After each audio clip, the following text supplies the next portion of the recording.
ఇయక్కునార్ ఇమయం. అంటే దర్శక శిఖరం అని అర్థం. నిజంగా భారతదేశం గర్వించదగ్గ దర్శకుల్లో 100% టాప్ 10 దర్శకుల్లో ఈయన కూడా. భారతీరాజా గారు అనగానే మనందరికీ ఒక పచ్చని పొలాలు, గ్రామీణ వాతావరణం, కుల మతాలకు సంబంధించిన కథలు, చిన్న చిన్న ఎమోషన్స్, ఆ ఎమోషన్స్‌తో పెద్ద పెద్ద విజయాలు. ఇవన్నీ మన కళ్ళ ముందుకొస్తాయి. ఎన్నో అత్యద్భుతమైన సినిమాలని ఆయన తెరకెక్కించారు. ఇకపోతే ఆయన ఎక్కడ పుట్టారంటే మదురై జిల్లా. మదురై చెన్నైలోని మదురై జిల్లాలో ఒక చిన్న గ్రామం అల్లీ నగరం. అల్లీ నగరం అనే ఒక ప్లేస్‌లో నుంచి వచ్చాడు. తేని అనే ఒక మండల కేంద్రంలో ఉంటదది. అక్కడి నుంచి వచ్చిన ఒక చిన్న ఏమీ తెలియని ఒక పల్లెటూరి కుర్రోడు చెన్నైకి ఎలా వచ్చాడు? దర్శకుడు ఎలా అయ్యాడంటే చాలా ఇంట్రెస్టింగ్ కదా! ఆయన పుట్టింది పల్లెటూరు, గ్రామీణ నేపథ్య వాతావరణం. జనాలందరూ కూడా అక్కడంతా పరిస్థితులు ఎలా ఉంటాయి? అక్కడ వైషమ్యాలు ఎలా ఉంటాయి? కుల మతాలకు సంబంధించిన వైషమ్యాలు పల్లెటూరులో చాలా ఘోరంగా ఉంటాయి.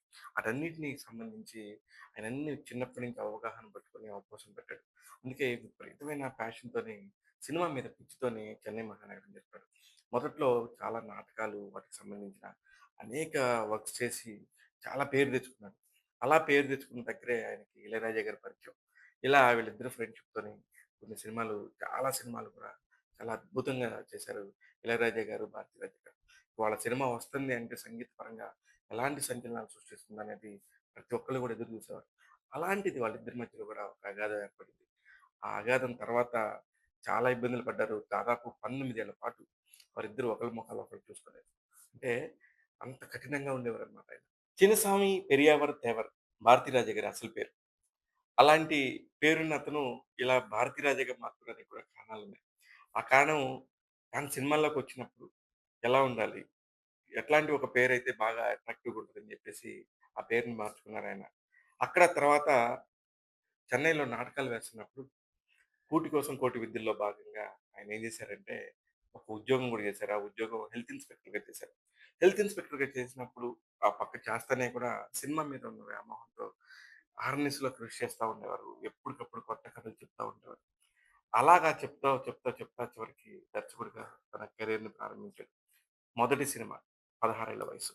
తెలుగులో రాఘవేంద్రరావు గారు దర్శకత్వం వహించారు గానీ, తమిళంలో అది ఒరిజినల్‌గా కమల్ హాసన్ గారు, శ్రీదేవి, రజనీకాంత్ గారు.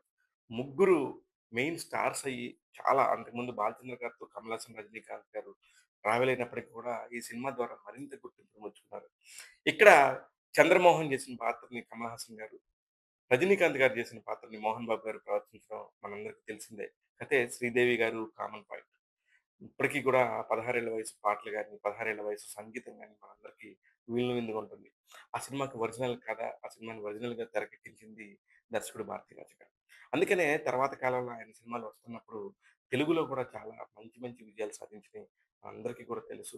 ముఖ్యంగా చిరంజీవి గారితో 'ఆరాధన' అనే ఒక సినిమా చేశారు. అది కమర్షియల్‌గా ఫ్లాప్ అయినప్పటికీ కూడా ఇప్పటికి కూడా చాలా మంచి పాటలుంటాయి అందులో. చిరంజీవి గారి కెరియర్‌లో ఒక మంచి సినిమా చేశారు. నాకు తృప్తినిచ్చే సినిమా 'ఆరాధన.' ఇలాగా చెప్పుకుంటూ పోతే భారతీరాజా గారి గురించి ఎన్నో కథలు. కోడి రామకృష్ణ గారి దర్శకత్వంలో వచ్చిన 'మంగమ్మ గారి మనవడు' సినిమా కూడా బాలకృష్ణ గారి కెరియర్‌కి 1984లో పునాదులు పడింది. కానీ ఆ ఒరిజినల్ కథ మొత్తం కూడా భారతీరాజా గారిది. ఆయన కెరియర్‌లో వుమెన్ కోసం ఎన్నో సినిమాలు ఎంతో అద్భుతంగా తెరకెక్కించారు. అందులో 'కరుత్తమ్మ' అనే ఒక సినిమా భ్రూణ హత్యల నేపథ్యంలో జరిగింది. 1994లో వచ్చిన సినిమా మొత్తం దేశం మొత్తం గూడా ఆలోచింపజేసే ఒక సినిమా. ఎందుకంటున్నానంటే భ్రూణ హత్యలు. కడుపులో ఆడపిల్ల ఉంది అని తెలిస్తే అక్కడ కడుపులోనే చంపేసే ఒక చరిత్ర చాలా మందికుంది. అలాంటి హత్యలు జరగకూడదు. భ్రూణ హత్యలు అందులో ఉన్నది ఏ డాక్టరో, ఏ కలెక్టరో ఎవరికి తెలుసు. ఒక ఆడపిల్లని చంపేయడం అన్యాయం అని చెప్పేసి పోరాడింది వీళ్ళంతా. అలాగే వేదం కుదితని బ్రాహ్మణ సమాజం మీద విపరీతంగా ఆయన వ్యతిరేకంగా ఉండేవారనమాట. అంటే ఆయనకి వ్యక్తిగతంగా బ్రాహ్మణులంటే కాదు కానీ, ఆ వేదం కుదిత్తు ఒక బ్రాహ్మణ యొక్క చట్టాలు, బ్రాహ్మణులు చెప్పే వేదాల గురించి మాత్రం ఆయన చాలా విమర్శించేవారు. దానికి కూడా మీకు నేషనల్ అవార్డ్ వచ్చింది. అంటే ఈ రోజుల్లో అయితే గనుక ఆ సినిమా విడుదలయ్యేదే కాదు. అలాంటి పరిస్థితుల్లో నుంచి ఎప్పుడు కూడా సమాజ హితం కోరుకునేవాడాయన. అందుకనే సమాజం గురించి ప్రశ్నించేవాడు. సమాజంలో ఉన్న అసమానతలను తొలగిపోవాలని చెప్పేసి రాజు రాజు, పేద భేదం ఉండకూడదు అని అందరికీ అన్ని వర్గాల వాళ్ళకి ఆకట్టుకునే సినిమాలు చేసుకునేవాడు. ఆయన సినిమా ప్రారంభంలో కూడా ఎప్పుడు కూడా నా తమిళ ప్రజలందరికీ నమస్సుకమాంజలు అని చెప్తుంటే అందరూ కూడా తనను ఓన్ చేసుకున్నారు. సినిమా స్టార్ట్ అవ్వగానే నా తమిళ ప్రజలందరికీ నమస్కారాలని చెప్తారాయన. ఇట్లాంటి అన్ని కొత్త కొత్త ఒరవడి అన్ని స్టూడియోస్‌లోనే ఉండేది. సెట్టింగ్స్‌లో భారీ సెట్టింగ్స్‌లో ఉండేది. సినిమాను మొత్తం పల్లెటూరు వాతావరణానికి మార్చేసాడు. అయ్యేం అవసరం లేదు. ఓపెన్‌లోకెళ్ళి సినిమాలు తీసుకోవచ్చు. ఎక్కడికైనా ఎళ్లి మనం సినిమా తీసుకొని అక్కడున్న ప్రాంతాన్ని మనం చూపించొచ్చు ప్రేక్షకులకని చెప్పిన గొప్ప దర్శకుడు, గొప్ప దార్శనికుడు 'భారతిరాజా' గారు. ఆయన ఎంతోమంది నటీనటులను కూడా పరిచయం చేశారు. ముఖ్యంగా అనేక మంది హీరోయిన్‌లు 'రాధిక' గారు, 'రాధ' గారు, 'రేవతి', 'విజయశాంతి', 'ముచ్చర్ల అరుణ', 'రేఖ', 'రంజిత' ఇలా ఒకళ్ళు కాదు చాలా మందిని ఆయన తమిళ తెరకి పరిచయం చేశారు. చాలా మందికంటే తెలుగులో కూడా వీళ్ళందరూ కూడా ఫేమస్. వీళ్ళంతా కూడా చాలా చాలా అద్భుతంగా తర్వాత కాలంలో పైకొచ్చారు. హీరోయిన్‌లు వీళ్ళే కాకుండా 'రియా సేన్' గూడా 'మునుమును సేన్' గారి కూతురు 'రియా సేన్' గూడా 1999లో ఈయనే పరిచయం చేశారు. ఇకపోతే 'కార్తీక్' అనే ఒక పెద్ద హీరో 'సీతాకోక చిలుక' మనందరికీ తెలుసు. చాలా ఎంత పెద్ద హీరోగా ఆయన డెవలప్ అయ్యాడనేది. ఆయన గాని చాలా మంది నటీనటుల్ని తమిళ తెరకి పరిచయం చేశారు. ఆ తర్వాత వాళ్ళందరూ కూడా భారతదేశం అంతా తెలిసిన నటీనటులయ్యారు. అంత గొప్ప విజన్ ఉన్న వ్యక్తి. ఎంతోమంది ఇప్పుడు మనం చెప్పిన పేర్లు కొన్నే గాని దాదాపు ఒక 40, 50 పేర్లుంటాయి. ఇక ముఖ్యంగా మన తెలుగు గురించి మాట్లాడితే 'సీతాకోకచిలుక' చిత్రంతో బాలనటుడుగా తెరంగేట్రానికి పరిచయం చేశారు. ఆయన ఎంతో అద్భుతంగా నటించారు. ఇప్పటికి 1150 సినిమాలు పూర్తి చేసుకున్నారు. ఆయనే కమెడియన్ అలీ గారు. ఆయన చిన్న ఏట, ఆరో ఏటో, ఎనిమిదో ఏటో 'సీతాకోకచిలుక' సినిమాలో నటిస్తే ఇప్పటికి కూడా ఆయన అప్రతిహతంగా తన ప్రయాణాన్ని కొనసాగిస్తున్నారు. అంత గొప్ప దర్శకుడు ఆయన. అప్పటినుంచి కూడా ఇప్పటి వరకు కూడా ఎప్పుడు వెనుతిరిగి చూడలేదు. చివరగా ఇప్పుడు ఆయన శ్వాసకోశ వ్యాధులతో చాలా ఇబ్బందికర పరిస్థితుల్లో ఈరోజు కన్నుమూశారు. కాకపోతే గత ఏడాది మార్చ్‌లో తన కొడుకు మనోజ్ చనిపోవటం ఆయనకు జీవితంలో తీరని మనోవేదన మిగిల్చింది. 1999లో మనోజ్‌ని హీరోగా పరిచయం చేస్తూ ఆయన 'తాజ్‌మహల్' అనే ఒక సినిమాని తెరకెక్కించారు. ఆ సినిమాకి నిర్మాత కూడా భారతిరాజ గారే. కానీ ఆ సినిమా థియేటర్స్ దగ్గర ఘోర విఫలమైంది. ఎందుకంటే ఎప్పుడైతే పల్లెటూరు వాతావరణం గొప్పదని చెప్పేసి సినిమాలు తీసిన 'భారతీరాజా' గారు ఆయన కొడుకుగా ఎంట్రీగా ఇచ్చిన సినిమాలోనే ఆయనకు సంబంధించిన వాతావరణం ఏది కనపడలేదని చెప్పేసి చెప్పడంతోను ఆ సినిమాకి ఏఆర్ రెహమాన్ మ్యూజిక్ చేసినప్పటికి కూడా మ్యూజికల్‌గా ఎంతో బాగుందని పేరొచ్చినా కూడా ఆ సినిమా థియేటర్స్ వద్ద ఘోరంగా ఫ్లాప్ అయింది.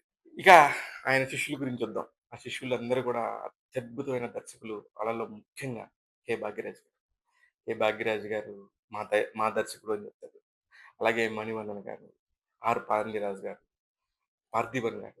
ఇలాగా ఈ నలుగురు డైరెక్టర్లు గూడా తమిళంలో చాలా అగ్రశ్రేణి దర్శకులయ్యారు తర్వాత కాలంలో. వీళ్ళందరూ కూడా చాలా అత్యంత భక్తితో గురువుగారి దగ్గర అత్యంత భక్తితో తమ కెరియర్‌ని మలుచుకున్నారు. వీళ్ళందరూ కూడా గొప్ప దర్శకులవ్వడానికి కారణం 'భారతీరాజా' గారిలోని ఫస్ట్ నుంచి కూడా వీళ్ళందరూ కూడా ట్రావెల్ చేస్తున్నారు. అదొక పెద్ద విషయం. ఇకపోతే ఆయన జీవితంలోని అవార్డులు. 2004 సంవత్సరంలో ఆయన్ని గవర్నమెంటు పద్మశ్రీతో సత్కరించింది. ఇకపోతే తమిళనాడు స్టేట్ అవార్డ్స్ ఒక 4, నేషనల్ ఫిల్మ్ అవార్డ్స్ ఒక 6, నంది అవార్డ్ ఒకటి ఆయన కెరియర్‌లో ఉన్నాయి. ఇట్లాంటియన్నీ ఆయనకి ఎన్నైనా సరే తక్కువే. కానీ ఆయన ఆయన ఆయన ఒక సినిమాని మొత్తం ఇలా ఉండొద్దు, ఇలా ఉండాలి అని చెప్పి మొత్తాన్ని మార్చేశాడు. ఎంతోమందికి జీవితాన్నిచ్చాడు. అందుకే ఆయన పోవటం ఈరోజు నిజంగా చిత్ర పరిశ్రమకి కూడా తీరని లోటు. ఆయన గురించి ఎంతోమంది నటీనటులు ఈరోజు ఆయన గురించి మాట్లాడుతున్నారు. తమిళనాడు ప్రభుత్వం ఆయన్ని ప్రభుత్వ అధికారాలతో లాంఛనంగా ఈరోజు ఆయన్ని సాగనంపుతుంది. ప్రభుత్వం మొత్తం గూడా ఆయన దగ్గరికెళ్తున్నారు. కారణం ఏంటంటే సీఎం విజయ్ ఇప్పుడు అక్కడ సీఎం కావటంతోని ఆయనకి సంబంధించి సినిమా ఇండస్ట్రీకి సంబంధించి చాలా జాగ్రత్తలు తీసుకుంటున్నారు. ముఖ్యంగా 'భారతీరాజా' గారంటి పెద్దాయన మిస్ అవ్వటం అంటే మామూలు విషయం కాదు. అందుకనే తమిళనాడు, ఆంధ్రప్రదేశ్ ఈ 2 రాష్ట్రాల ప్రజలకి బాగా అత్యంత ఆప్తుడు. అందుకే 'కె. రాఘవేంద్ర' గారు గాని, ఆయనకి సంబంధించిన అనేక మంది దర్శకులు గాని ఈ వార్త పొద్దున్నే రావడంతో దావానలా వ్యాపించింది. అందరూ గూడా రియాక్ట్ అవుతున్నారు. ఇంకా పవన్ కళ్యాణ్ గారైతే ఒక పెద్ద మనిషి మిస్ అవ్వటం అనేది చాలా బాధాకరం అని జెప్పేసి చెప్పారు. ఇలాగ అనేక మంది మాట్లాడుతూనే ఉన్నారు. ఇంకా ఇలాంటి అనేక విషయాలను ఎప్పటికప్పుడు మీకు అందిస్తూ టాక్ తెలుగు యూట్యూబ్ ఛానెల్ మీ ముందుకొస్తుంది. చూస్తూనే ఉండండి. నేను మీ శివబాల.